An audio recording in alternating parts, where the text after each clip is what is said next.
عزیزان ملت اسلامیہ، السلام علیکم ورحمۃ اللہ وبرکاتہ۔ درود شریف پڑھ لیں۔ اللہ رب محمد صلی اللہ علیہ وسلم نحن عباد محمد صلی اللہ علیہ وسلم صلاۃ و سلام علیک یا رسول اللہ صلی اللہ تعالی علیہ وسلم۔ دنیا میں جو سب سے بہترین جگہ اگر کوئی ہے تو وہ مسجد ہے۔ اللہ کے پیارے رسول صلی اللہ علیہ وسلم نے ارشاد فرمایا، دنیا کی تمام جگہوں میں اگر کوئی بہترین جگہ ہے تو وہ مسجد ہے، اور سب سے بری اگر کوئی جگہ ہے تو وہ بازار ہے۔ تو ہم لوگوں کو چاہیے کہ ہم اچھی جگہ میں بیٹھنے کی کوشش کریں، اور مسجد میں جب علم دین کی محفل سجتی ہے تو میرے آقا علیہ السلام فرماتے ہیں، جہاں علم دین سکھایا جاتا ہو، دین کی باتیں بتائی جاتی ہوں، تو وہ جگہ جنت کے باغوں میں سے ایک باغ بن جاتی ہے۔ میرے نبی نے صحابہ سے ارشاد فرمایا، اے میرے صحابہ، جب تم کسی دین کی مجلس میں جاؤ اور جب تم کبھی جنت کی کیاریوں میں جاؤ تو کچھ چر لیا کرو۔ چرنے کا مطلب ہے کھا لیا کرو۔ تو صحابہ نے عرض کی، یا رسول اللہ، دنیا میں جنت کی کیاری کہاں ہے جہاں ہم جا کر کے کچھ چر لیا کریں؟ تو میرے آقا فرماتے ہیں، علم دین کی مجلس جنت کی چراگاہوں میں سے ایک چراگاہ ہے، تو اس میں بیٹھ کر تم کچھ علم حاصل کرو تو گویا جنت کے میوے کھانے کے برابر ہے۔ تو یہ بڑی خوش نصیبی کی بات ہے، اور حدیث پاک میں آتا ہے، اللہ کے کچھ معصوم فرشتے زمین کی سیر کرتے رہتے ہیں، یعنی زمین میں وہ چلتے رہتے ہیں، گھومتے رہتے ہیں، اور ان کا کام یہی ہے کہ وہ علم دین کی مجلسوں کو تلاش کرتے ہیں، جہاں بیٹھ کر لوگ علم کی باتیں، دین کی باتیں سیکھتے ہیں۔ وہ فرشتے ان مجلسوں کو تلاش کرتے ہوئے آتے ہیں، اور آ کر وہ فرشتے اس مجلس میں اپنے پروں کا سایہ کر دیتے ہیں۔ سایہ کرنے کے بعد وہیں وہ مجلس میں کھڑے رہتے ہیں، اور پوری مجلس ہونے تک جتنے لوگ اس مجلس میں بیٹھے ہوں گے وہ اللہ کے معصوم فرشتے ان کے لیے دعائے مغفرت کرتے ہیں۔ ماشاءاللہ، بڑی سعادت مندی کی بات ہے۔ تو یہ سعادت ہماری طاقت سے ہمیں نہیں ملتی ہے، بلکہ اللہ کی توفیق سے ملتی ہے۔ اللہ جس کے ساتھ بھلائی کا ارادہ فرماتا ہے ان لوگوں کو مسجدوں میں بلا لیتا ہے اور دین کی محفلوں میں بٹھا لیتا ہے، اور جب بندے بیٹھ جاتے ہیں تو اللہ اسی بہانے ان کی بخشش و مغفرت فرما دیتا ہے۔ گناہوں کا کفارہ بن جاتی ہیں یہ محفلیں۔ یہ دین کی محفلیں، نوری محفلیں، لوگوں نے اس کو بہت ہلکا سمجھ لیا ہے کہ کیا بیٹھ کر کے سننا، یہاں سن لیں گے، باہر سن لیں گے، پھر کبھی دین کی باتیں سن لیں گے۔ یہ غفلت ہے، اور شیطان یہی چاہتا ہے، جو ہمارا کھلا ہوا دشمن ہے، کہ کسی طریقے سے مسلمانوں کو مسجدوں سے، علماء سے، دین سے ان کو دور رکھا جائے، تاکہ یہ میری غلامی کرتے ہوئے اپنی زندگی برباد کرے اور آخرت بھی برباد کرے۔ تو اسی لیے ہمیں چاہیے کہ ہم شیطان کی نہ مانیں، بلکہ اپنے رحمان رب کی مانیں، جو ہمیں روزی دیتا ہے، عزت دیتا ہے، صحت دیتا ہے، شفا دیتا ہے، ہر چیز جو ہمیں دینے والا ہے وہ ہمارا رب العالمین ہے۔ تو اس کے فرامین کے مطابق ہمیں زندگی گزارنی ہے، اور ایسی دین کی محفلوں میں آ کر کے بیٹھنا ہے۔ جب آپ آ کر بیٹھیں گے تو آپ کے دل میں دین پر عمل کرنے کا جذبہ پیدا ہوگا، کچھ نئی باتیں آپ سنیں گے، آپ کے علم میں اضافہ ہوگا، عمل کرنے کا جذبہ پیدا ہوگا، آپ کے اندر دینداری پیدا ہوگی، نیکوکاری پیدا ہوگی، گناہوں سے نفرت انہی محفلوں میں پیدا ہوتی ہے، اور نیکیاں کرنے کی حرص، نیکیاں کرنے کی چاہت، دیندار بننے کا جو ہمارے اندر مادہ ہے وہ انہی محفلوں میں پیدا ہوتا ہے۔ تو اس لیے علم کی مجلس میں بیٹھنے کی کیا برکتیں ہیں جانتے ہیں آپ؟ اور سب سے افضل عمل نماز پڑھنے سے، روزہ رکھنے سے، حج کرنے سے، زکوٰۃ دینے سے، صدقہ کرنے سے، خیرات کرنے سے، ذکر کرنے سے، تمام اعمال میں سب سے افضل اگر کوئی عمل ہے تو وہ علم دین سیکھنا ہے۔ علم دین سیکھنے کی کوئی حد نہیں ہے۔ کوئی یہ نہیں کہہ سکتا کہ میں نے یہاں تک پڑھ لیا ہے، اب میں بہت بڑا عالم بن گیا ہوں، اب مجھے کسی چیز کی ضرورت نہیں ہے، ایسا کوئی کہہ نہیں سکتا ہے، کیونکہ علم کی کوئی حد نہیں ہے۔ کتنا بھی آپ پڑھتے چلے جاؤ اور علم جو ہے آتا رہے گا، بڑھتا رہے گا، یعنی ہر عالم پر ایک عالم ہوتا ہے، ایسا نہیں کہ مجھے سب آتا ہے۔ تو اسی لیے جانکاری حاصل کرنے میں کبھی پیچھے ہٹنا نہیں چاہیے۔ اسی طریقے سے صحابہ کرام کی ایک مجلس تھی، سارے صحابہ اس میں بیٹھ کر حضور کی زبان سے حدیثیں سن رہے تھے۔ کیسا وہ سہانا منظر ہوگا، کیسے وہ صحابہ کرام کی انجمن سجی ہوگی، اور اس میں رسولوں کے رسول، نبیوں کے نبی، اماموں کے امام بیٹھ کر کے علم دین سکھا رہے ہیں، صحابہ سیکھ رہے ہیں۔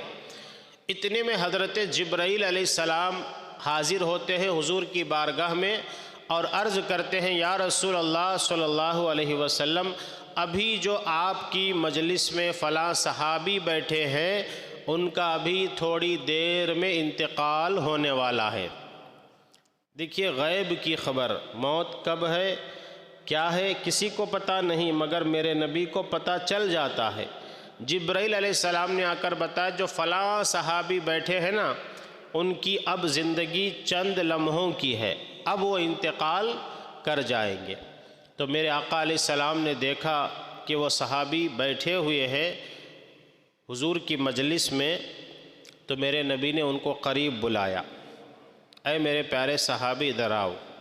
وہ صحابی قریب آئے تو میرے نبی نے ارشاد فرمایا، ابھی میرے پاس حضرت جبرائیل علیہ السلام آئے تھے اور آ کر کے انہوں نے کہا کہ ابھی چند لمحوں میں تمہاری موت ہونے والی ہے۔ اب بتاؤ سن کر اس صحابی کے دل پر کیا بیتی ہوگی؟ ہم اور آپ ہوتے تو وہیں مر جاتے، چیختے چلاتے، نہ جانے کیا کیا کرتے۔ کوئی کہہ دے کہ اب تم تھوڑی دیر بعد مرنے والے ہو تو کیسا محسوس ہوتا؟ موت سے ہم گھبرا جاتے ہیں، اتنا ڈر، اتنا خوف موت کا ہمیں طاری ہو جاتا ہے، مرنے سے ہر کوئی ڈرنے لگتا ہے کہ مر جاؤں گا تو سب ختم ہو جائے گا۔ تو وہ صحابی رسول تھے، حضور کی تربیت ان کو مل چکی تھی، تو حضور کی بارگاہ میں وہ آتے ہیں اور عرض کرتے ہیں، یا رسول اللہ اب میری زندگی کے چند لمحے بچے ہیں، کیونکہ آپ کی زبان سے نکلی ہوئی بات کبھی رائگاں نہیں جاتی، یقیناً میری موت طے ہو چکی ہے، تو آپ بتائیے میں اس زندگی کے چند لمحات جو بڑے قیمتی ہیں، میری سانسیں چل رہی ہیں، تو ان میں کون سا عمل کروں جو میرے لیے دنیا اور آخرت میں سب سے زیادہ فائدہ مند ہو، یعنی آخری وقت میں کون سا عمل کروں؟ تو میرے نبی اگر چاہتے تو یہ ارشاد فرماتے کہ جاؤ نماز میں مشغول ہو جاؤ، نماز پڑھتے پڑھتے تمہاری روح نکل جائے گی تو تمہیں بڑا ثواب ملے گا، یا پھر صدقہ و خیرات کرو، یا سجدے میں سر رکھ کر کے اللہ کی تسبیح بیان کرو، یا ذکر کرو، یا روزہ رکھ لو، یا کچھ اور کر لو۔ مگر میرے نبی نے کسی چیز کا حکم نہیں دیا، بلکہ کہا کہ سامنے مسجد نبوی شریف کے بالکل سامنے ایک کٹا ہوا کرتا تھا جسے چبوترا کہتے ہیں، اس پر غریب صحابہ جن کے کوئی گھر نہیں، جن کے کوئی رشتہ دار نہیں، وہ صحابہ اسی چبوترے پر بیٹھتے تھے، جو بھی لوگ لا کر ہدیہ دیتے یا کچھ دیتے اس کو کھا لیتے اور بیٹھ کر علم دین حاصل کرتے تھے۔ وہ ایک مدرسہ تھا، اسلام کا سب سے پہلا مدرسہ، جس کے سردار حضرت ابو ہریرہ رضی اللہ تبارک و تعالیٰ عنہ، وہ صحابہ ہمیشہ مسجد میں رہتے، پانچوں وقت کی نماز پڑھتے، حضور سے جو بھی سنتے اسے یاد کرتے، اور جو صحابہ کام کاج پہ جاتے، دن بھر محنت کر کے مشقت کر کے باغیچوں میں کھیتوں میں اپنے مویشیوں کو یا تجارت کے لیے جاتے، تو وہ حضور کی بارگاہ میں نہیں رہتے تھے۔ جب شام کو آتے تو اصحاب صفہ سے پوچھتے، بتاؤ آج کون سی آیت نازل ہوئی، آج اسلام کے کیا احکام میرے نبی نے بتائے، کون سی سنتیں بتائی، کون سی حدیثیں سنائی، تو بیٹھ کر کے وہ صحابہ ان کو سکھاتے تھے۔ وہ 70 کی تعداد میں تھے صحابہ۔ وہ پہلا مدرسہ، پہلی یونیورسٹی تھی اسلام کی۔ میرے آقا فرماتے، جاؤ اصحاب صفہ کے پاس بیٹھ جاؤ اور اپنا یہ آخری قیمتی وقت علم دین حاصل کرنے میں گزارو۔ جو بندہ علم دین حاصل کرنے کی مجلس میں بیٹھ گیا اور اسے موت آ گئی تو اللہ اسے شہیدوں کا ثواب عطا فرمائے گا، اسے شہیدوں کا ثواب۔ اور وہ سب سے بڑا قیمتی وقت ہے جو تمہارا اب گزر رہا ہے علم دین حاصل کرنے میں۔ میرے آقا علیہ السلام فرماتے ہیں، قیامت کے دن جب لوگوں کو ان کے اعمال کے مطابق سزا یا جزا دی جائے گی، اور جنتیوں کو ان کے اچھے عمل کی بنیاد پر جنت میں مقامات دیے جائیں گے، بڑے بڑے مقامات، عالیشان محلات، درجے تقسیم کیے جائیں گے، تو اس میں سب سے زیادہ درجے علم والوں کے بلند ہوں گے۔ عالموں کو اللہ تعالیٰ بہت درجہ عطا فرمائے گا۔ تو بندے جب ان کے درجات کو دیکھیں گے تو وہاں حیرت میں پڑیں گے، وہاں حسرت میں یہ کہیں گے کہ کاش ہم لوگوں کو جو علم دین سیکھنے کا موقع ملا تھا ہم نے اس کو گوا دیا۔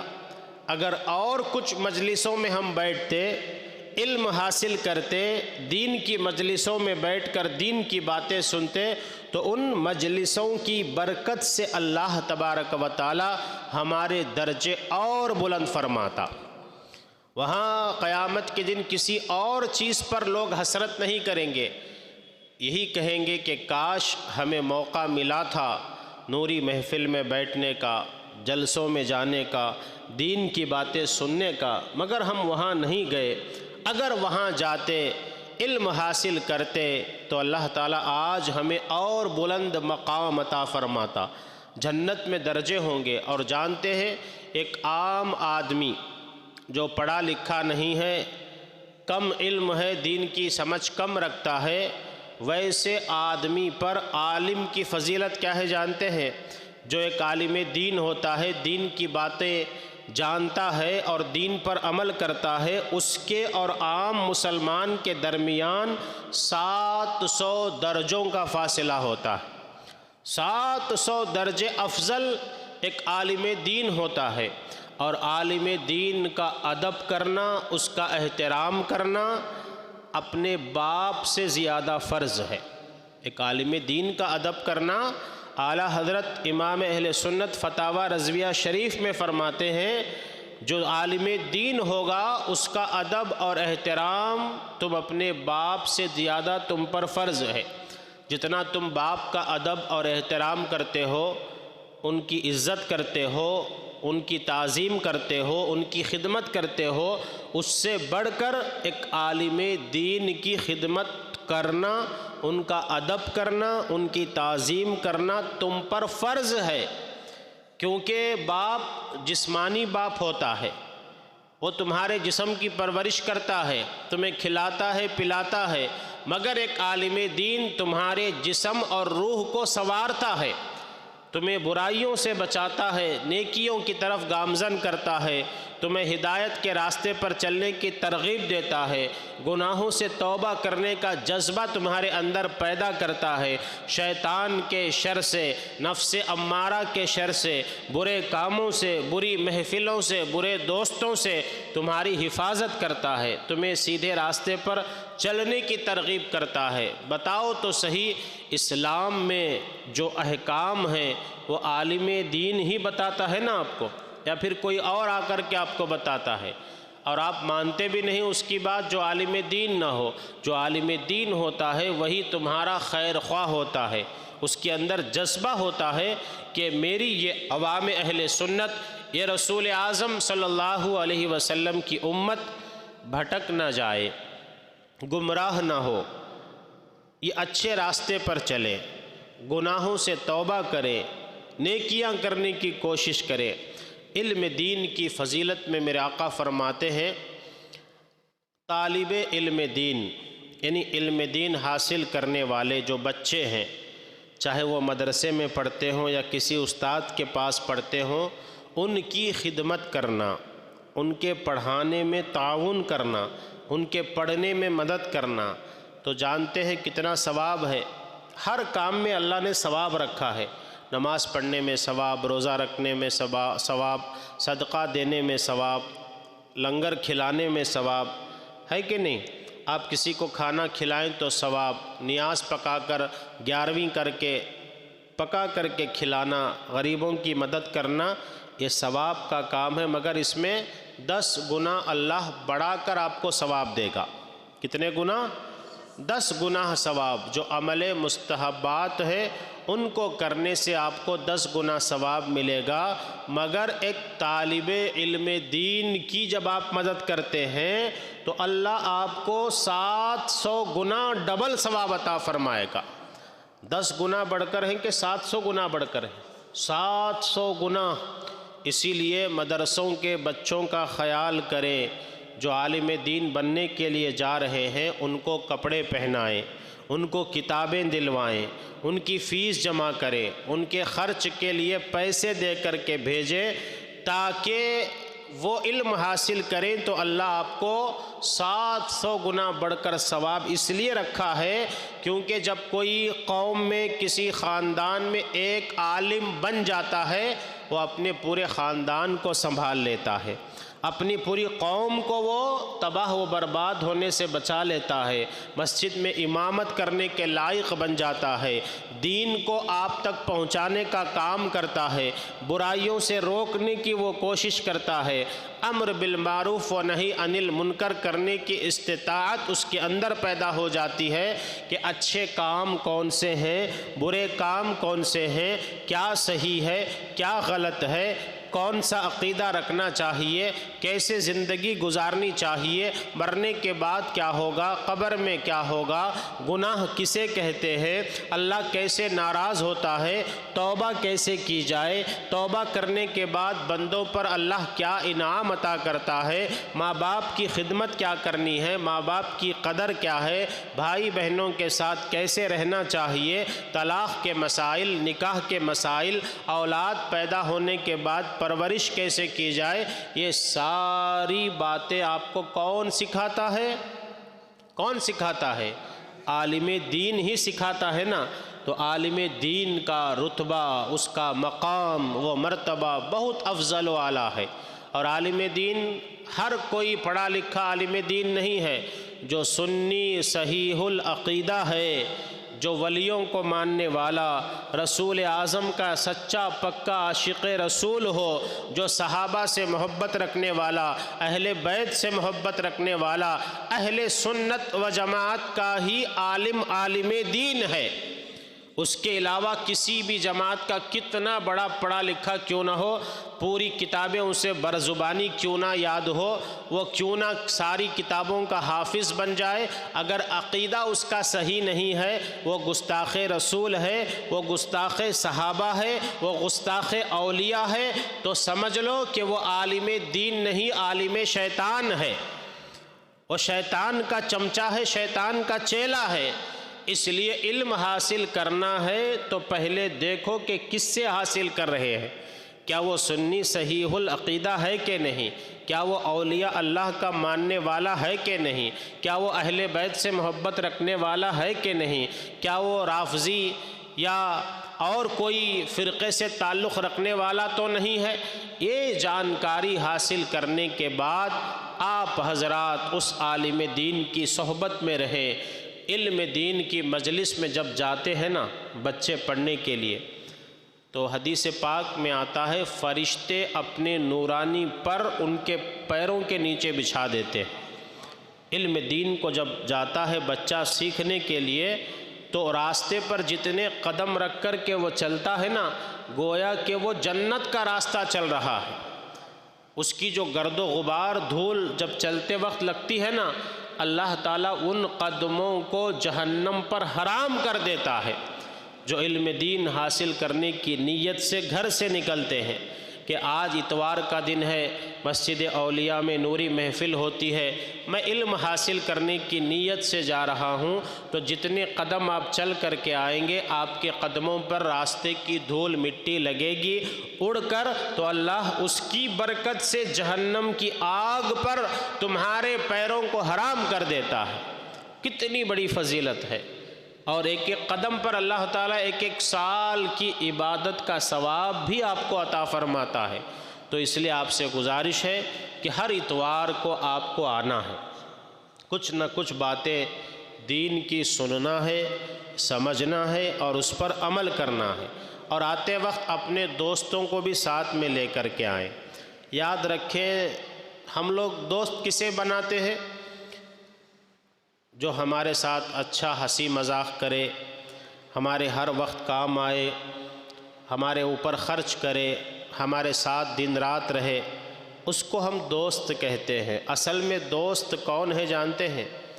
تمہارا اصل دوست وہ ہے جب تم اللہ کی یاد سے غافل ہو جاؤ تو وہ تمہیں اللہ کی یاد دلائے، تمہارا ہاتھ پکڑ کر تمہیں مسجد تک لائے، تمہیں اللہ کا ذکر کرنے والا بنائے، تمہیں گناہوں سے بچانے والا بنائے، وہی تمہارا حقیقی دوست ہے۔ اور جو دوست تمہیں شراب پلانے کے لیے لے جائیں، جوا کھلوانے کے لیے لے جائیں، کرکٹ کھلوانے کے لیے لے جائیں، اللہ سے دور کرنے کے لیے لے جائیں، تو وہ تمہارے دوست نہیں بلکہ خطرناک دشمن ہیں تمہارے، جہنم میں لے جانے والے عمل کروا رہے ہیں۔ وہ تمہارے دوست ہرگز نہیں ہو سکتے۔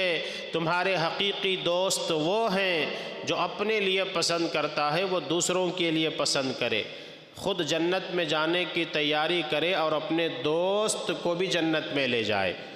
تم اکیلے جنت میں چلے جاؤ گے، تمہارے دوست جہنم میں چلے جائیں گے، تو بتاؤ۔ اس لیے تم بھی اپنی طریقے سے انفرادی کوشش کرو کہ آج میں اپنے دوست کو بھی نوری محفل میں لے جاؤں گا۔ اگلے اتوار کے دن اگر آپ یہ کام کریں گے تو انشاءاللہ جتنے لوگ آپ آئے ہیں ہر کسی کا کوئی نہ کوئی دوست ہوتا ہے کہ نہیں ہوتا ہے؟ بغیر دوست کے جینا مشکل ہے، چاہے وہ کیسا بھی آدمی ہو اس کا دوست ہوتا ہے، اچھوں کے بھی دوست ہوتے ہیں، بروں کے بھی دوست ہوتے ہیں۔ تو آتے وقت اس کا ہاتھ پکڑ کر کے لائیں، محبت سے بلا کر سمجھا کر۔ کتنی دیر لگے گی؟ یہاں کوئی آپ کو محنت کرنی پڑ رہی ہے، کوئی چندہ آپ سے مانگا جا رہا، کچھ نہیں، آرام سے بیٹھ کر فین کے نیچے وضو کر کے مسجد میں بیٹھیں گے نا، تو جتنی سانسیں آپ مسجد میں بیٹھ کر کے لیں گے ہر سانس کے بدلے اللہ آپ کو نیکی عطا فرمائے گا۔ اور مسجد دنیا کی تمام بہترین جگہوں میں سب سے افضل جگہ بیٹھنے کا اللہ شرف عطا فرماتا ہے، اور مسجد کے اندر علم دین حاصل کرنے کی جو مجلس ہے وہ جنت کے باغوں میں سے ایک باغ ہے۔ اس لیے دیندار بنو، نیکوکار بننا ہے تو ایسی محفلوں سے ہی آپ کو علم سیکھنے کا، اس پر عمل کرنے کا جذبہ ملے گا، ورنہ کہیں بھی آپ کو انسپریشن نہیں ملے گی۔ دین کیا ہے سمجھنے کی کوشش آپ کریں گے تو آپ کو کہیں باہر دوسرے سورسز نہیں ہیں، کہیں بھی آپ کو دین کے بارے میں بتایا نہیں جائے گا، کیونکہ ہماری ویسی لائف ہی نہیں ہے۔ مسجد میں آئیں گے، تھوڑی دیر بیٹھیں گے، یہیں پر علم دین آپ کو ملے گا۔ باہر جائیں گے تو نہ آپ کے ویسے دوست ہیں، نہ ویسا آپ کا مدرسہ ہے، نہ ویسا آپ کا ماحول ہے، کچھ بھی نہیں ہے۔ اس لیے ایسی محفلوں میں آئیں تاکہ آپ کے اندر دین کا جذبہ، دینداری پیدا ہو، اچھے عمل کرنے کا جذبہ پیدا ہو، اور جنت میں جانے کی تمنا ہو۔ جنت میں جانے کی سب کو تمنا ہے کہ نہیں؟ سب کو تمنا کہ ہمیں جنت ملے، جنت ملے، جنت ملے، مگر عمل اور کام کیسے ہیں؟ اللہ اکبر، بالکل اس کے اپوزٹ کام ہے۔ نماز نہیں، روزہ نہیں، سچائی نہیں، ایمانداری نہیں، نیکوکاری نہیں، دل کے اندر ایک دوسرے کو دیکھ کر حسد کرنا، بغض رکھنا، کینہ رکھنا، ایک مسلمان ہو کر اس کا خیر خواہ نہ ہونا، کوئی ترقی کر رہا ہے تو اس کو دیکھ کر کے دل کے اندر کڑن پیدا ہونا، بلا وجہ نہ لینا ہے نہ دینا ہے، کچھ بھی نہیں، بس صرف نفرتیں ہم لوگ دلوں میں پال رہے ہیں، ایک دوسرے کو دیکھ کر نیچا دکھانا کہ میں اچھا ہوں، میں اس سے بہتر ہوں۔ جانتے ہیں میرے آقا علیہ السلام فرماتے ہیں، اگر کوئی سامنے والے کو دیکھ کر کہے کہ میں سب سے اچھا ہوں، میں سب سے اچھا ہوں، میں ہی نیکوکار ہوں، میں ہی نماز پڑھنے والا ہوں، میں ہی خدمت کرنے والا ہوں، میں ہی دیندار ہوں، تو اللہ تعالیٰ اس کی اس نیت کی وجہ سے 70 سال کے اعمال برباد کر دے گا، اس کے عمل ہی قبول نہیں ہوں گے۔ اور سب سے بڑا تکبر ہے نا، تکبر کا مطلب ہے گھمنڈ، اکڑ، غرور، اس کو تکبر کہتے ہیں۔ کسی کو اپنی دولت پر تکبر ہوتا ہے کہ میں بڑے پیسے والا ہوں، میرے سامنے کون کیا ہے۔ کسی کو اپنی خوبصورتی پر کہ میں بہت گورا چٹا حسین و جمیل ہوں۔ کسی کو اپنے خاندان پر تکبر ہوتا ہے، میرا خاندان بہت بڑا ہے، کوئی میرا بال بیکا نہیں کر سکتا، میں ایک اشارہ کر دوں تو میرا پورا خاندان آ جائے گا۔ کسی کو اپنے عہدے پر کہ میں فلاں ہوں، میں فلاں ہوں، میں ایم ایل اے ہوں، میں چیف منسٹر ہوں، میں یہ ہوں، میں یہ ہوں، تکبر اس سے نہ کرے۔ اور سب سے برا اور خطرناک تکبر اگر کوئی ہے تو وہ عبادت کا تکبر ہے۔ میں 5 وقت کی نماز پڑھنے والا ہوں، باقی یہ لوگ تو کچھ نہیں پڑھتے، یہ تو مسجد کی طرف آتے ہی نہیں ہیں۔ ان کو حقارت کی نگاہ سے دیکھنا، ان کو نیچا جاننا اور اپنی عبادت پر غرور اور گھمنڈ کرنا کہ میں مسجد کا نمازی ہوں، میں 5 وقت کی نماز پڑھتا ہوں، میں فلاں کرتا ہوں، میں مسجد کی خدمت کرتا ہوں، میں یہ کرتا ہوں۔ عبادت پر کبھی غرور اور گھمنڈ تکبر نہ کرنا، یہ شیطان کی صفت ہے۔ شیطان نے ہی تو کہا تھا نا کہ میں نے اتنی عبادت کی ہے، میں بہت بڑا ہوں، آدم کیا ہے میرے سامنے، میں تو آگ سے بنا ہوں، یہ تو مٹی سے بنائے گئے۔ یہ گھمنڈ اور غرور، یہ تکبر سب سے برا تکبر ہے۔ اور جب آدمی عبادت پر تکبر کرتا ہے نا تو اس کی عبادت اس کے منہ پر مار دی جاتی ہے کہ تیری عبادت کی ہمیں کوئی ضرورت نہیں ہے۔ اور یہ شیطان کا سب سے بڑا ہتھیار ہوتا ہے۔ ایک تو شیطان ہمیں عبادت کرنے نہیں دیتا، مسجدوں میں آنے نہیں دیتا، نماز پڑھنے نہیں دیتا، مسجد کے قریب جانے نہیں دیتا۔ اگر کوئی شیطان کو چکا کر، شیطان کو روند کر مسجد میں آ جاتا ہے، نماز پڑھنے لگتا ہے، دین کا کام کرنے لگتا ہے، تب اس کے دل میں شیطان کیا کرتا ہے؟ غرور اور گھمنڈ پیدا کر دیتا ہے کہ میں سب سے اچھا ہوں، میں 5 وقت کی نماز پڑھنے والا، میں مسجد میں جانے والا۔ یہ سب تو کچھ نہیں ہے۔ ان کو دیکھ کر کم تر سمجھنا نہیں، بلکہ اللہ کا فضل سمجھے کہ اللہ نے مجھے توفیق دی تو ہی میں عبادت کرنے آیا ہوں۔ اگر اللہ توفیق نہ دیتا تو میں نہ جانے کہاں پڑا ہوا ہوتا، کیسی زندگی گزار رہا ہوتا۔ یہ تو رب کا فضل ہے کہ اس نے مجھے اپنی عبادت کے لیے چن لیا۔ اس لیے کبھی بھی اپنی عبادت پر، اپنی نمازوں پر، اپنے عہدے پر، اپنے خاندان پر، اپنی دولت پر، اپنی جوانی پر، اپنی صحت پر غرور نہ کرنا، ورنہ اللہ جب چاہے اس کو چھین لیتا ہے۔ ارے اللہ تعالیٰ اگر چاہے تو ایک شرابی پی کر چرنڈی کے پاس لیٹنے والے کو بھی توفیق دے تو وہ توبہ کر کے آپ سے بڑا نمازی بن سکتا ہے۔ ایسا ہوتا ہے کہ نہیں ہوتا ہے؟ ہم نے بہت سارے لوگوں کو دیکھے جو شراب پیتے تھے، جوا کھیلتے تھے، بدکاریاں کرتے تھے، اللہ نے ان کو ہدایت دی، کس کی دعا کب لگ جائے وہ آ گئے۔ اور اچھے اچھے نمازی لوگ، نیکوکار، دیندار کہلانے والے گمراہ ہو گئے، تباہ و برباد ہو گئے۔ اس لیے اللہ ہر چیز پر قادر ہے۔ ان اللہ علی کل شین قدیر، اس لیے اللہ کی بارگاہ میں ہمیشہ عاجزی، انکساری، توبہ، استغفار کرتے ہوئے اپنی کسی بھی خدمت پر، اپنے عہدے پر غرور، گھمنڈ، تکبر نہ کرے، ورنہ اللہ کو سب آتا ہے۔ وہ اگر چاہے تو کسی کافر کو بھی ہدایت دے کر، اس کو دین کی تربیت دے کر، اس کو دین کے کام میں کرنے والا بنا کر، اس کو ہدایت دے کر اللہ تم سے زیادہ دین کا کام لے سکتا ہے۔ یہ اللہ تعالیٰ ہے، اسی لیے اللہ تعالیٰ نیتوں کو دیکھنے والا ہے۔ تو کبھی بھی اپنی عبادت پر غرور، گھمنڈ، تکبر ہرگز نہ کرے۔ ہم کیا ہیں؟ میں جو کہتے ہیں ہم لوگ، یہ میں نے کیا ہے، میں کر رہا ہوں، میرے سے ہو رہا ہے، میں نے ایسا کیا، میں نے وہ کیا، میں نے یہ کیا، یہ تمہارا میں جو ہے یہ جہنم میں لے جانے والا جملہ ہے۔ بلکہ یہ کہو کہ اللہ کے فضل نے، اللہ کے کرم نے مجھے اس لائق بنایا کہ میں نے یہ کام کیے۔ عاجزی، انکساری پیدا کرو، اللہ تمہیں دنیا اور آخرت میں برکتیں عطا فرمائے گا۔ اگر آپ نے اپنے اس عمل کو اپنا سمجھ لیا کہ میں نے کیا ہے، تو قیامت کے دن کوئی ثواب نہیں ملے گا۔ تو کوشش کریں گے نا انشاءاللہ تعالی۔ اگلے بار ہم اپنے دوستوں کو بلا کر لائیں گے۔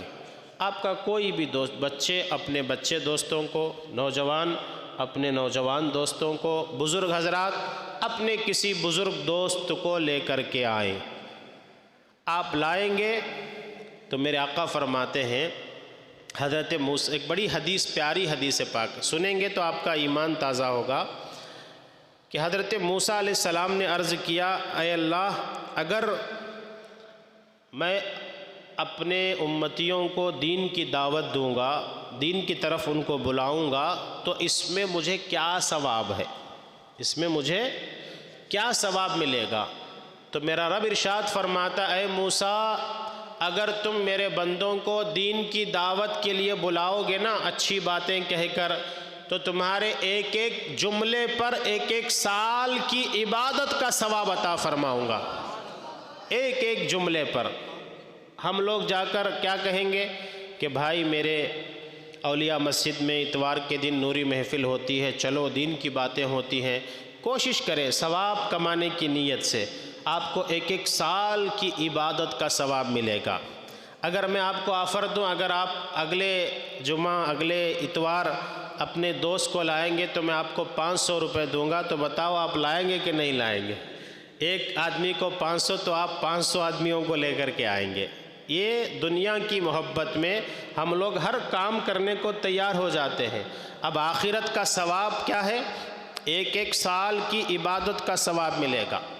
یہ کوئی معمولی عبادت نہیں ہے۔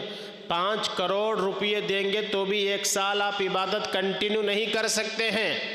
ایک سال دن رات عبادت کا ثواب اللہ تعالیٰ ایک ایک جملے پر آپ کو عطا فرماتا ہے۔